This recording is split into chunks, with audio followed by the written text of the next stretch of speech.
હું રાહુલ વાંજા આપ સૌનું યુપીડીએ ટ્યુશન ક્લાસીસમાં હાર્દિક સ્વાગત કરું છું. મિત્રો, આપણે સમય અને અંતર ચેપ્ટરના રોજના એક રીતના દાખલા મૂકીએ છીએ. આજે આપણે રીત નંબર 3 એ પૂછ્યા છે કે રીત નંબર 3 ના દાખલા કેવી રીતે રકમ આપેલી હોય અને કેવી રીતે પૂછે. હાલો, વિશેષ કોઈ ચર્ચા નથી કરવી.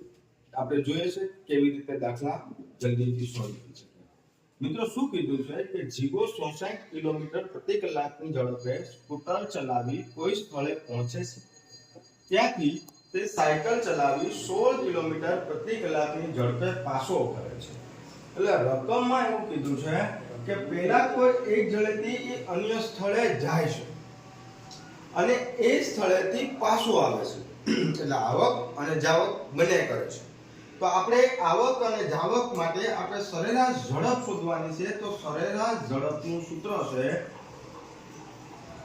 સરેરાશ ઝડપ બરાબર 2xy છેદમાં x plus y લેવાનું છે.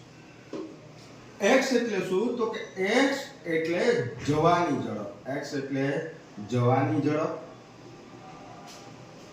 અને y એટલે આવવાની ઝડપ, આવવાની ઝડપ.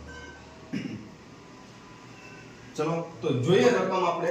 જીગો 66 કિલોમીટર પ્રતિ કલાકની ઝડપે સ્કૂટર ચલાવી કોઈ સ્થળે પહોંચે છે. એટલે આ છે જવાની ઝડપ છે. એટલે એનો મતલબ કે આ જે છે એ x ની કિંમતમાં મૂકવાનું છે. એ જાય છે.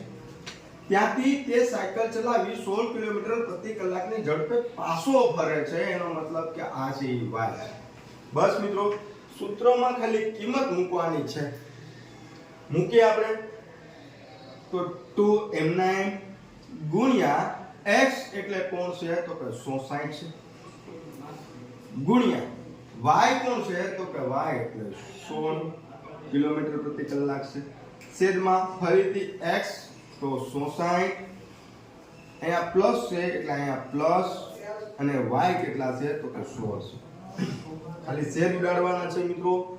66 ન જાય, 16 એવી રીતે કરવાનું નથી. આ બેયનો સરવાળો કરવો પડે કારણ કે અહીંયા પ્લસ છે. ચલો 2 ગુણ્યા 66 ગુણ્યા 16 છેદમાં 66 વત્તા 16 એટલે 80. હવે છેદ ઉડાડવાના છે એટલે આના ભાગ કરી નાખો એટલે 10 ગુણ્યા 8 80 અને 8 દુ 100. બસ એટલું કરો. હવે છે 66 ગુણ્યા 2 અને એ જે જવાબ આવે એને 2 વડે ગુણાકાર કરવાનો છે. ડાયરેક્ટ ન આવડે તમારે કરવાનું છે 66 ગુણ્યા 4 એટલે 4 4 16 સગડો વધી પડી 1 100 24 ને 25 એટલે આપણો જવાબ આવે છે 256 અને છેદમાં 10 વધારે છે તો 10 મૂકી દો. આ 0 ને દૂર કરવા માટે છેદમાંથી જ્યારે 0 દૂર કરવો હોય ત્યારે અંશમાં એક અંક પછી પોઈન્ટ મૂકી દેવાનો. એટલે આનો જવાબ આવશે 25.6 કિલોમીટર પ્રતિ કલાક. મિત્રો, એકદમ સરળ અને ખાસ કરીને એસએસસી જીડી ટીએ અને આર્મીની કોઈ પણ એક્ઝામમાં રીત નંબર 3 છે ખૂબ મોસ્ટ એમપી છે.